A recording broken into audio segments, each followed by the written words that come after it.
El Gobierno Nacional a través del Ministerio de Cultura y CERTV presentan Mi Cultura en Casa 2.0. A beneficio de Panamá Solidario. Todos somos Panamá. CERTV. Bienvenidos a todos a este programa especial de Mi Cultura en Casa 2.0. Mi nombre es Opal de Icaza y el día de hoy vamos a tener un programa especial en conmemoración del aniversario de la firma de los tratados Torrijos-Carter. Es una misión del Ministerio de Cultura, asimismo, como manifestar todas las expresiones culturales por medio de la música, la danza, el teatro y las diferentes expresiones, construir la identidad y la memoria colectiva de todos los panameños y panameñas. Acompáñenme el día de hoy a este recorrido por la historia con dos profesores y nos vamos hasta Pensilvania, Estados Unidos, con el doctor Alan McPherson. El doctor Alan McPherson es un historiador estadounidense especializado en relaciones entre Estados Unidos y América Latina. Profesor de Historia en la Universidad de Temple, donde también es director del Centro para el Estudio de la Fuerza y la Diplomacia. Se especializa en la historia de las relaciones entre Estados Unidos y América Latina, pero enseña ampliamente sobre relaciones exteriores de Estados Unidos e historia global.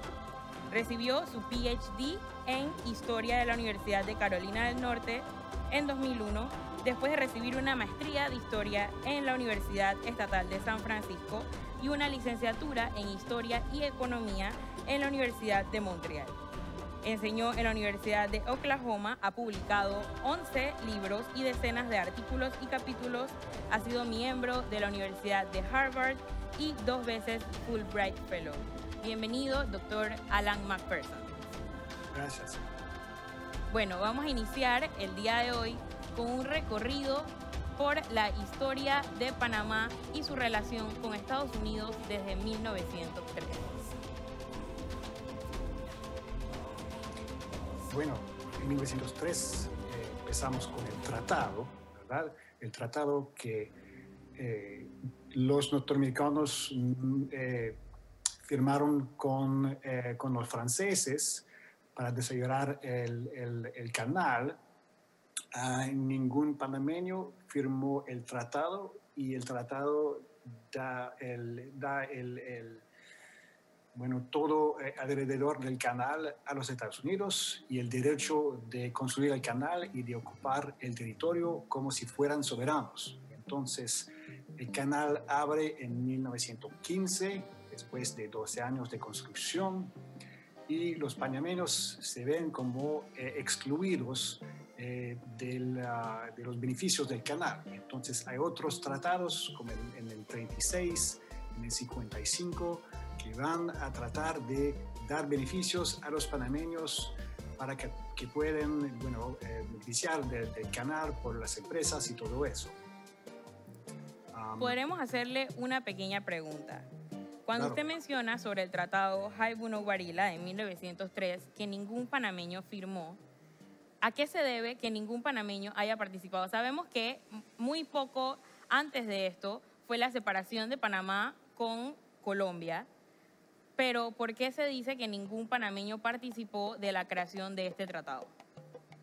Porque fue negociado en Washington entre los norteamericanos y los franceses que habían tratado de construir el canal, y habían fallido, y entonces los norteamericanos querían excluir los panameños porque era una construcción completamente colonial y pensaban que la contribución panameña no iba a ser importante. Luego de esto, recibimos en Panamá la visita del presidente Theodore Roosevelt en 1906 y se menciona en artículos que están en la Estrella de Panamá de aquel entonces que el presidente Roosevelt sabía de que los panameños querían tener participación en las decisiones que se iban a tomar con respecto a la construcción del Canal de Panamá. ¿Qué nos tiene que decir sobre la participación o las decisiones que tomó el presidente Roosevelt con respecto a todo este tema? Bueno, los norteamericanos trataron de excluir también a los panameños de participar en la construcción del canal, en gran parte porque pensaban que era más fácil de controlar trabajadores de otros países. Trabajadores, por ejemplo, que hablaban inglés, como del Caribe inglés, y también no querían trabajadores que podían irse del canal o decidir de no trabajar. Entonces querían trabajadores que estaban de muy lejos para que sea más fácil de controlar. Bueno, pasa el tiempo, se inaugura el Canal de Panamá el 15 de agosto de 1915, pasa el vapor Ancón, y luego de esto, ¿qué sucede con la administración del canal una vez es abierto? ¿Panamá tiene algún tipo de participación? No mucha, no. En la administración del canal casi ninguna participación panameña.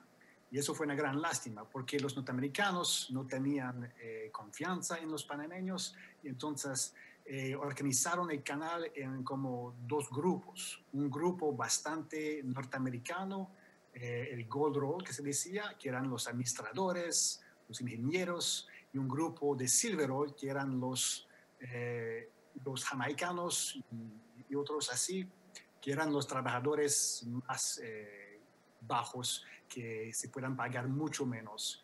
Y a pesar de eso, habían 10 de miles de soldados norteamericanos. Entonces, dentro de ese proyecto colonial, no tenían mucho que ver los panameños.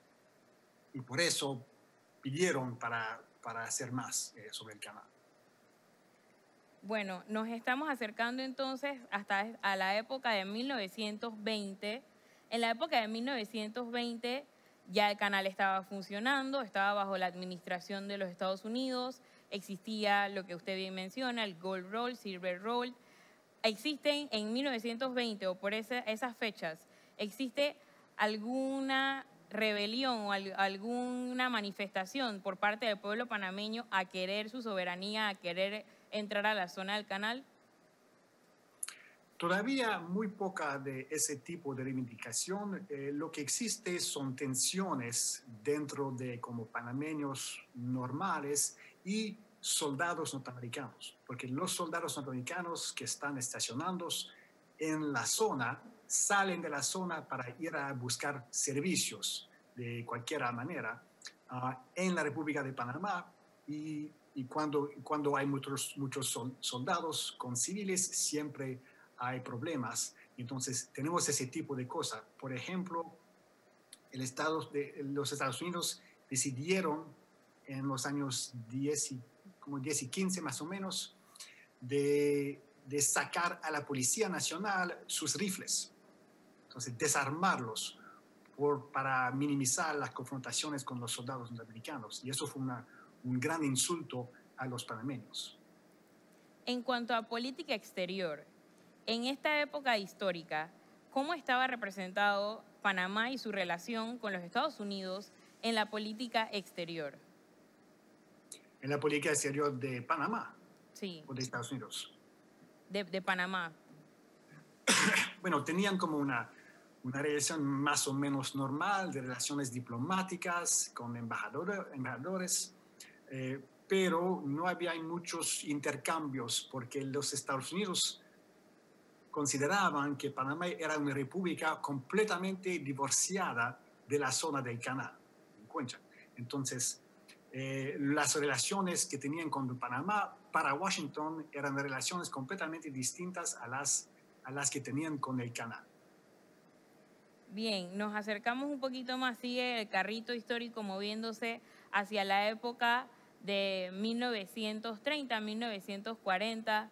Esta época percibimos o tenemos varios registros de varias marchas, ya que los movimientos sociales panameños van realizando y diferentes operaciones que van realizando en busca de llegar a ese espacio y en busca de poder acceder a la zona del canal. Sí, exactamente. Como en el 1936, por ejemplo, tenemos un tratado con el presidente Eisenhower y es un tratado que no da control sobre el canal a los panameños, pero otorga algunas concesiones a los panameños que puedan, por ejemplo, participar más en el comercio con el canal, con los Estados Unidos. Pero no hay mucho más de eso. Y es como eso resulta de negociaciones con la élite de Panamá y no con el pueblo. Eso cambia en el 47, donde hay un tratado que se llama Philos-Hines y la contestación de eso, porque el pacto Philos-Hines quería quedar en Panamá las bases militares norteamericanas que se establecieron durante la Segunda Guerra Mundial. Y en eso el pueblo quería rechazar ese pacto Philos-Hines. Y eso fue un éxito del pueblo panameño y no solamente de la élite. Bueno, tenemos también un registro histórico de que en 1947, en diciembre de 1947, se dio una gran marcha de mujeres en contra de los tratados Philos-Hines.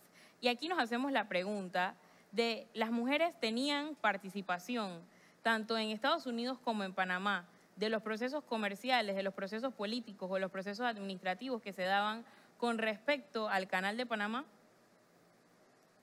Creo que sí, tenían una cierta participación porque siempre las mujeres son mujeres de mercado y entonces es importante para ellos los mercados populares y querían participar en eso.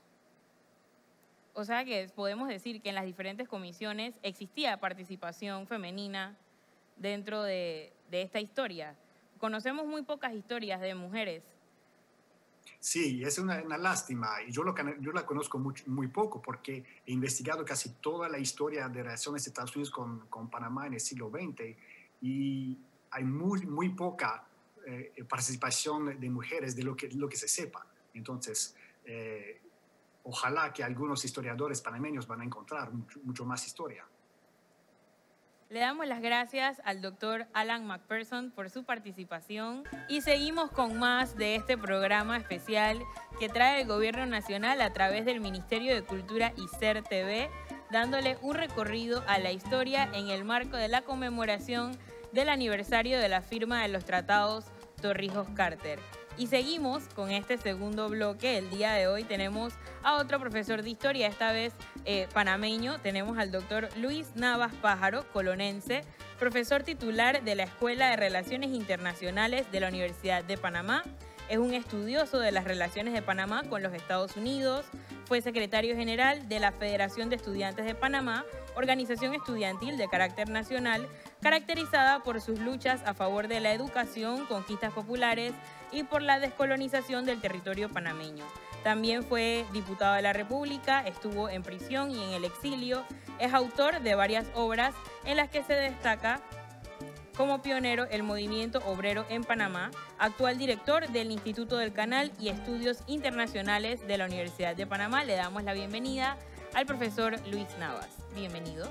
Gracias por la invitación. Creo que es momento para felicitar al Ministerio de Cultura de la República de Panamá por esta feliz iniciativa, porque es necesario que nosotros los panameños y particularmente los jóvenes encuentren un punto de referencia para seguir construyendo su destino. Hay quienes piensan que la historia es un mero repaso de fechas y de nombres, sin olvidarse que la humanidad a través del tiempo va creando su propia identidad y no deja de ser importante que aprendamos de las lecciones del pasado para poder comprender con exactitud el momento que se está viviendo y proyectarse hacia el futuro. Por eso felicito esta iniciativa, porque hace 43 años la sociedad panameña vivió un momento muy importante, porque de otra forma estaríamos condenados a seguir manteniendo en nuestro territorio la presencia de una potencia militar que partió el territorio panameño en dos, sin importarle la repercusión que eso podría tener en el desarrollo integral de la sociedad Ellos lo único que buscaban, en este caso específico los Estados Unidos, era la construcción de una vía interoceánica que les sirviera a sus propósitos militares. El canal no se construyó única y exclusivamente para el desarrollo del comercio marítimo internacional. Su construcción por parte del gobierno de los Estados Unidos obedecía a su concepción hegemónica, a su concepción expansionista y dominio.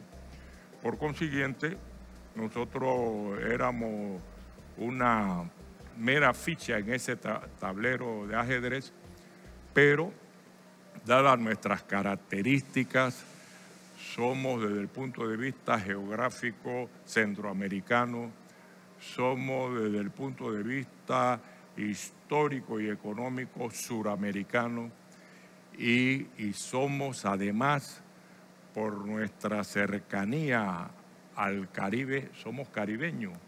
Entonces esa mezcla particular fue diseñando una identidad muy propia.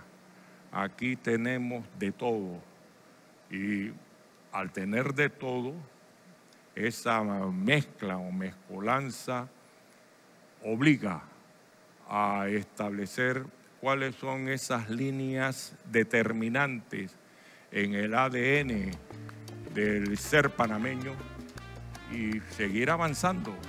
Lo que logramos en 1977 se lo debemos a esa lucha titánica de panameños y particularmente de su juventud.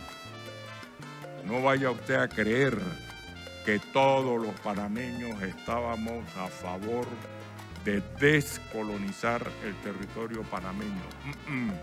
Hubo y seguirá habiendo sectores y grupos sociales que no encontrarán satisfacción en las tareas de independencia y desarrollo autónomo de nosotros los panameños. Por el contrario, quieren siempre seguir los dictados de potencias hegemónicas, porque lastimosamente la posición geográfica de Panamá le sirvió primero al Imperio Español y después al expansionismo de los Estados Unidos, que sus inversionistas construyeron el ferrocarril. No fue el gobierno de los Estados Unidos el que construyó el ferrocarril, no. Fueron inversionistas vinculados a compañías navieras que trataban de enriquecerse en la gran avalancha, el gran éxodo de humanos que querían enriquecerse con el oro que le pertenecía a México, pero se los arrebataron en una guerra injusta y terminó enriqueciendo a los Estados Unidos, el famoso Gold Roll californiano. Y por eso se invirtió, aprovechando la tecnología, aprovechando que el transporte tanto terrestre como marítimo ya estaba en posesión de una máquina, la famosa máquina a vapor.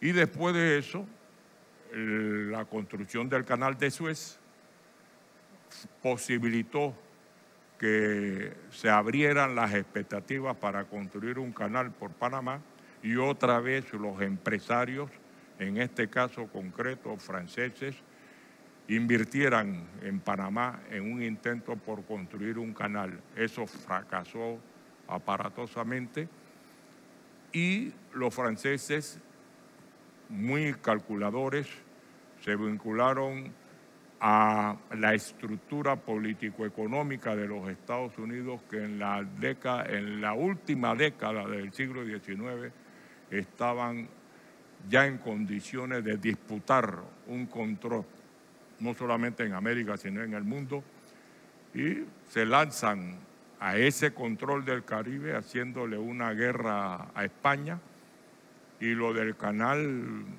se estableció en la conciencia de la sociedad norteamericana para que su gobierno invirtiera en la construcción de ese canal por Panamá. Realizó negociaciones con Colombia. Colombia si lo analizamos desapasionadamente, tenía razones muy de peso para rechazar ese tratado, pero al rechazarlo desató la furia del gobierno de los Estados Unidos y desde luego también la desesperanza en los círculos comerciales dominantes del entonces Panamá. Se hizo una alianza terrible donde nosotros los panameños teníamos todas las de perder, pero visto en perspectiva era la única salida que teníamos para que se reactivara la explotación de nuestra posición geográfica a un alto costo, insisto.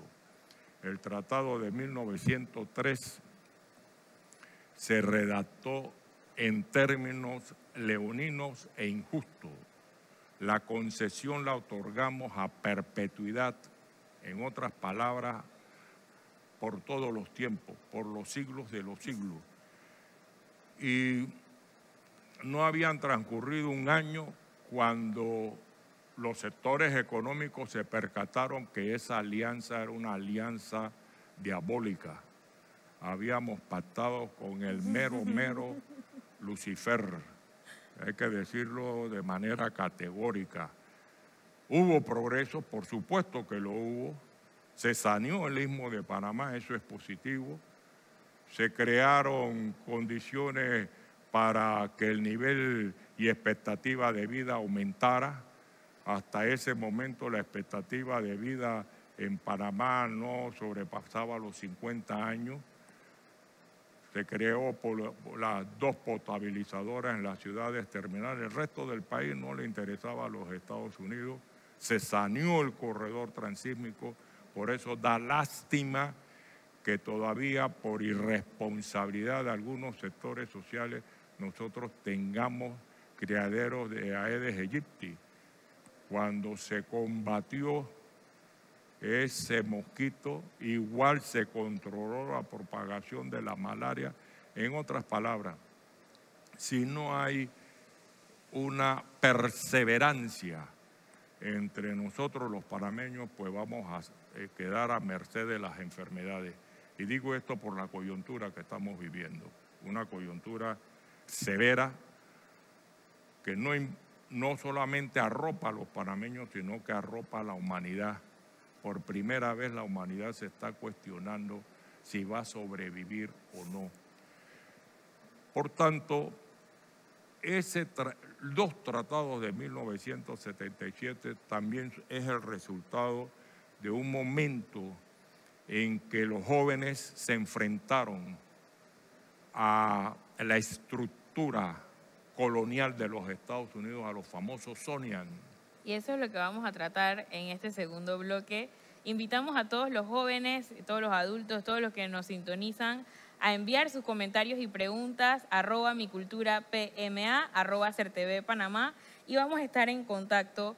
De eso se trata, y gracias por esa increíble introducción que nos hace a la historia el profesor Luis Navas. En este segundo bloque toca tratar sobre las luchas de los movimientos juveniles, de los movimientos estudiantiles que se dieron antes de 64, que ya habían varios movimientos desde 1947, que fue donde concluimos el primer bloque, y luego la lucha donde usted fue protagonista, que es la lucha de 1964, 9 al 12 de enero. ¿Usted nos podría contar cuál era la intención? Y en redes los jóvenes quieren saber más o menos cuál era la edad de los jóvenes que participaron de estas luchas, tanto la del 59, la del 58 y bueno, la del 64. Yo, sin el ánimo del protagonismo vanidoso, debo señalar que en este país se empezaba muy temprano en la actividad política. Yo inicié mi militancia a los 13 años, en mayo del 58, cuando una manifestación de estudiantes del arte y oficio, un lunes 19 de mayo, se lanzaron a las calles, fueron a la presidencia a reclamar mejores condiciones para la educación. Antes de eso, un grupo de estudiantes universitarios sembraron banderas en los predios de la zona del canal. Y desde luego estaban latentes dos exigencias. Una, mejorar la educación panameña, que fue una gran promotora social. Ese fue un gran logro de los gobiernos liberales de aquella época. Y desde luego el problema de la presencia colonial. Y por supuesto, en enero de 1964 hubo una eclosión. Y aquí quiero resaltar la actuación de un hombre, de un político, de un presidente al que no le hemos rendido el merecido homenaje. Se trata de Roberto Francisco Chari, que adoptó una posición firme, valiente y audaz. A partir de esa decisión, Panamá rompe relaciones diplomáticas con los Estados Unidos, un hecho inaudito. Y a partir de ese momento obligamos al gobierno de los Estados Unidos a sentarse a negociar con Panamá a partir de la declaración del 3 de abril de 1964 para eliminar las causas del conflicto y establecer iba a decir aterrizar, que es muy coloquial, y llegar a un tratado justo y equitativo para las partes. Esto es vital. Por espacio de 14 años hubo dificultades para que los Estados Unidos nos reconocieran nuestros derechos. 14 años. Hubo resistencia en los famosos colonos que vivían prácticamente en un paraíso, en lo que fue la zona del canal. Los militares que no querían dejar de utilizar nuestra posición geográfica para espiar a los otros ejércitos en el continente, para efectuar ensayos. Nosotros tenemos una isla en el archipiélago de las Perlas, San José, que todavía no sabemos los químicos, los gases que se experimentaron en esa isla. Y prácticamente no se puede habitar. Y también la utilización de nuestro territorio para instalar bases militares. Entonces, ¿cómo enfrentar eso? Hubo un golpe de Estado en 1968 y eso cambió la historia de este país con respecto a las relaciones de Panamá con los Estados Unidos. En 1970 comienza a escribirse esa nueva historia.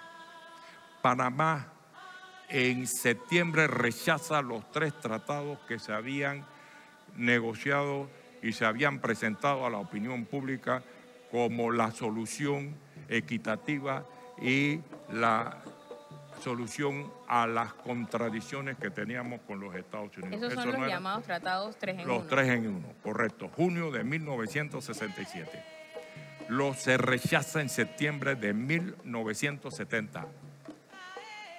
Y en agosto de ese mismo año, Panamá no prorroga el uso de la base militar de Río Hato. Base que se la entregamos en el 42, nos las devuelven en el 48, del 48 al 55 no la utilizamos, en el 55 mediante el Tratado Ramón Eisenhower se la entregamos gratuitamente y por 15 años prorrogable. Pues bien, en el 70 se cumplieron los 15 años y no se prorrogó, tomamos posesión. Y esos dos hechos crearon una nueva época de las negociaciones nuestras relaciones con los Estados Unidos. Íbamos no por la revisión del tratado, íbamos no por la coexistencia de una estructura colonial y el resto del país, íbamos por la descolonización. Por tanto, la táctica de negociación no podía ser la misma. No podíamos circunscribirnos a unas relaciones bilaterales porque era la lucha de Goliat contra David. En este caso nosotros, pues los más débiles. Era necesario insertarnos en el conjunto del movimiento de liberación nacional que cobraba fuerza en Asia, África. Vietnam resistía con mucha heroicidad y todos estos factores contribuyeron a que Panamá pudiese apoyarse en esa escalada de la lucha de liberación nacional, en la lucha por la democracia y la paz en los países europeos, en la lucha contra la guerra de Vietnam en el propio territorio de los Estados Unidos, y contribuyó favorablemente a que en enero de 1959, en una isla, la mayor de las Antillas, hubo una revolución, la Revolución Cubana, y eso cambió todo. Por tanto, con todos esos factores a nuestro favor, nosotros logramos que la segunda reunión del Consejo de Seguridad de la ONU en el mundo, la primera fue en el 72 en Etiopía, Addis Abeba, la segunda en Panamá, 1973, ese gran logro, porque fue un extraordinario triunfo de Panamá. Los Estados Unidos vetó una resolución favorable a la lucha soberana de los panameños y con eso internacionalizábamos, le dábamos carta internacional a nuestras demandas. En 1974 logramos que los Estados Unidos establecieran conjuntamente con nosotros la ruta de las negociaciones. Esa fue la declaración de los 8 puntos, mejor conocida como la declaración Taft-Kissinger. En 1975, los países latinoamericanos y particularmente con los que hacíamos frontera, Costa Rica, Colombia, se sumó Venezuela y después se agregó México. El grupo de Contadora fortaleció las reclamaciones panameñas. Y en 1976 nos fuimos a una isla, Sri Lanka, que está debajo de la India. Y allí, en la reunión de los países no alineados, logramos el apoyo de esos países no alineados.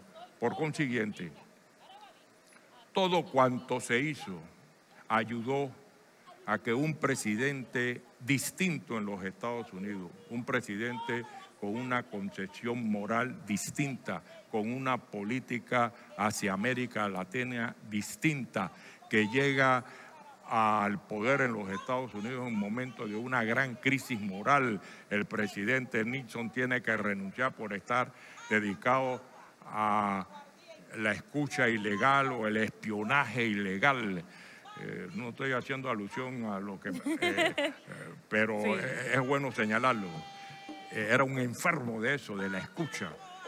Y la derrota aparatosa de los Estados Unidos en Vietnam en 1975. Entonces, no habíamos alcanzado el triunfo todavía. En el seno del Senado de los Estados Unidos necesitábamos 68 votos, las 2/3 partes.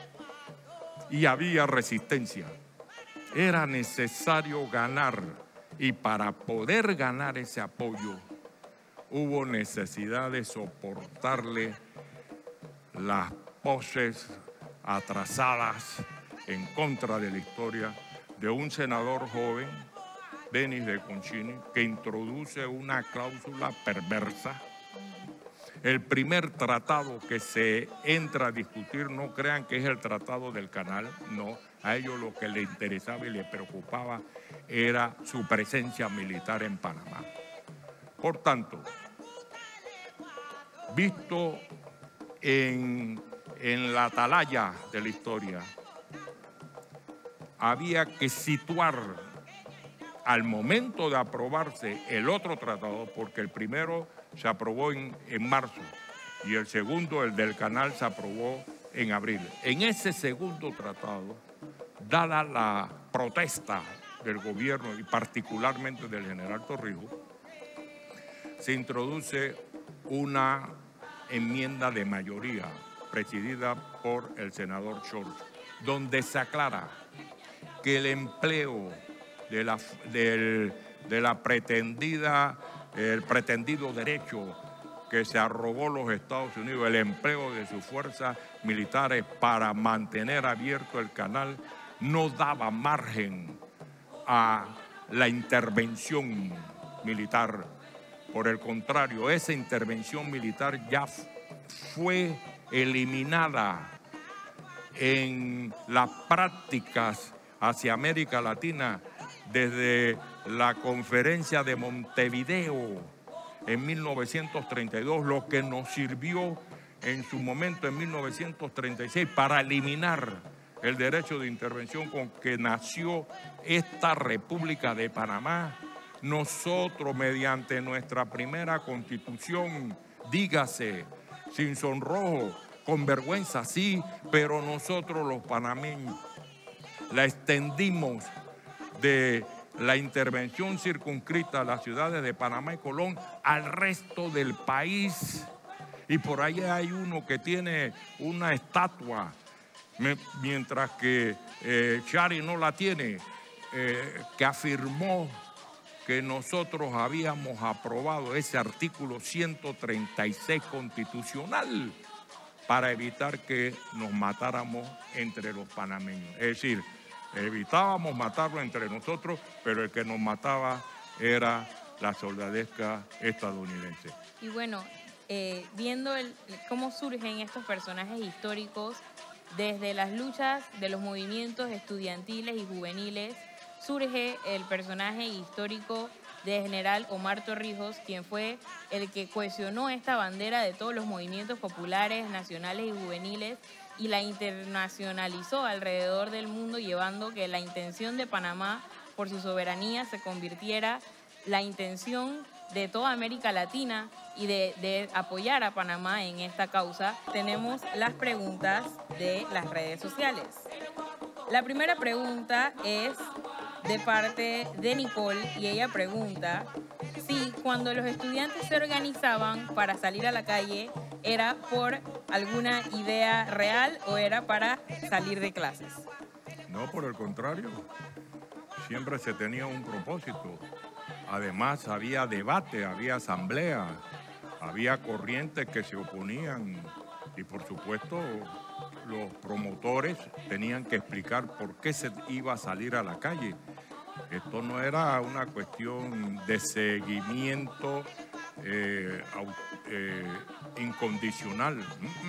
Había que explicar la acción y buscar el apoyo. Bueno, Jonathan desde Las Cumbres pregunta ¿por qué si los tratados Torrijos-Carter fueron firmados en el 77, los bienes no se terminaron de revertir hasta el 99? En efecto, el tratado se firmó en el 77, pero entraron en su ejecución el 1 de octubre de 1979 y ahí se estableció un largo periodo de transición que le iba a permitir a los panameños tener la capacitación para manejar adecuadamente y eficientemente el tratado e ir asimilando toda esa cultura de la administración y explotación de nuestra posición geográfica, y se espació de esa manera porque hasta en algunos círculos no tan conservadores se abría la posibilidad que Panamá retrotrayera su conquista y le permitiera a los Estados Unidos permanecer en nuestro territorio. Eso no fue casual, pero bueno, eso fue lo que se logró e insisto, pasaron 23 años y no se pudo evitar, desde la firma hasta diciembre del 99, no se pudo evitar que nosotros el 31 de diciembre de 1999 celebráramos con mucha alegría esa extraordinaria conquista. El que dirigió esa lucha no estuvo presente. Falleció en un sospechoso accidente aéreo dirigiéndose a Coclecito, el general Omar Torrijos Herrera. La tercera pregunta la hace Raquel Bernal y ella pregunta, ¿existe alguna cláusula que diga que si nosotros no administramos bien el canal, regresará a los estadounidenses? Esa cláusula no existe. Hay que decirlo tajantemente. Lo que existe es la pretendida ansiedad de los Estados Unidos de emplear sus Fuerzas Armadas sobre cualquier argumento para que sus soldadescas llegue a Panamá y diga que va a mantener la vía interoceánica abierta. Esa excusa, le insisto, le sirve no solamente para intervenir en este caso específico en Panamá, sino para intervenir en el mundo. No olviden que en Irak se hizo una guerra inventando que el gobierno iraquí tenía armas de destrucción masiva y después de una campaña a través de los medios convirtieron a Saddam Hussein en un monstruo, independientemente de que lo fuera o no, y se hizo una guerra. Y allí está todavía Irak debatiéndose en esa destrucción. ¿Y por qué se inventó la guerra? Para apoderarse de los grandes yacimientos de petróleo que tiene Irak. Lo mismo hicieron en Libia. Es decir, los pretextos siempre van a existir. De lo que se trata es si la sociedad, y en este caso específico Panamá, lo permite o no. Torrijos fue claro. Nosotros no tenemos vocación para que nos vengan a intervenir. Mientras tengamos unidad y los pueblos se mantengan unidos, no prospera el colonialismo. Divide y vencerás es una máxima de los colonialistas y eso debemos evitarlo. Nosotros los panameños debemos ponernos de acuerdo con respecto a lo que debemos ser y lo que debemos hacer. Bien, bueno, un saludo también a Juan de Gracia, que la pregunta que hizo fue muy parecida a la que ya respondió el doctor Luis Navas. Vamos entonces con este segmento que llamamos Ponle el hashtag a la foto. Creo que logré explicarle un poco al profesor qué significa hashtag, que son estas etiquetas que le colocamos a las imágenes hoy en día en nuestras redes sociales. De paso, sigan las redes sociales de CERTV, @CERTV Panamá y @miculturapma para toda la agenda de actividades, la agenda cultural y la agenda de la programación de Mi Cultura en Casa. Bien, vamos a ver 4 imágenes. Tengo que inclinarme. Sí, vamos a ver la pantalla porque vamos a ver 4 imágenes que reflejan un poco la historia que hemos tratado en este programa del día de hoy y vamos a colocarles un hashtag. Yo voy a iniciar colocándole el hashtag y luego se lo paso a usted para que usted le coloque el suyo. Dicen que cuando uno le coloca muchos hashtags a una foto, uno tiene más me gustas. Epa. Así que vamos a ver qué hashtags. Y los invitamos a ustedes también a seguir las redes sociales y a colocar en los comentarios sus hashtags. Bien, esta es la foto del día 9 de enero de 1964, cuando los institutores están llevando la bandera nacional a la zona del canal. El hashtag que yo le pondría a esta foto sería hashtag Panamá Soberana. Coraje. Hashtag coraje, súper. La siguiente, por favor. Bueno, esta es la foto del 7 de septiembre de 1977, cuando se firman los tratados Torrijos-Carter. Ahí vemos al actual ministro, expresidente Aristides Royo, al presidente Jimmy Carter y al general Omar Torrijos. Yo le pondría a esta foto, a ver, hashtag negociación. La lucha continúa. La siguiente, por favor. Bueno, este es el 31 de diciembre de 1999. Ya yo había nacido en esta foto, tenía como 10 meses de haber nacido. Y esto es, nosotros conocemos estas áreas y manejamos por ahí gracias a esta lucha generacional y podemos accesar a este lugar y nos tomamos fotos y todo y hacemos sesiones de fotos y graduaciones ahí. yo le pondría a esta foto hashtag celebración. Gran conquista popular. Esos hashtags están como largos. La siguiente, por favor. Esta es la última foto. Y esta es de la inauguración de la ampliación del canal, un poco más reciente. Creo que todos podemos acordarnos de este día, el 26 de junio de 2016, cuando el COSCO Shipping Panamá pasa por las esclusas del canal ampliado. Yo le pondría a esto hashtag la sexta frontera. Alegría soberana. Y bueno, con esto los invitamos a ustedes a generar también sus hashtags y a generar esta búsqueda por la identidad y la memoria colectiva de nuestro país y recordar de que el canal ya es nuestro, pero todavía hay una frontera por derribar, que es la frontera contra la pobreza y la desigualdad. ¿Qué mensaje usted le podría dar a la nueva generación que no estuvo en ese 9 de enero y no estuvo en ese 31 de diciembre, porque estábamos muy pequeños, pero sabemos de que tenemos una deuda con nuestro país, tenemos una deuda con los que menos tienen y tenemos que trabajar para eso? Para eso es necesario que nosotros los panameños no le tengamos miedo a la explotación de nuestra posición geográfica. Eso significa que tenemos que desarrollar nuestros puertos, tenemos que desarrollar nuestras relaciones internacionales, tenemos que ponernos los pantalones de manera tal que ninguna potencia, ningún otro país se atreva a indicarnos con quién vamos a tener relaciones, qué tipo de desarrollo económico vamos a emplear. Si tenemos ese coraje, podemos obtener suficiente dinero para solventar las demandas de la pobreza.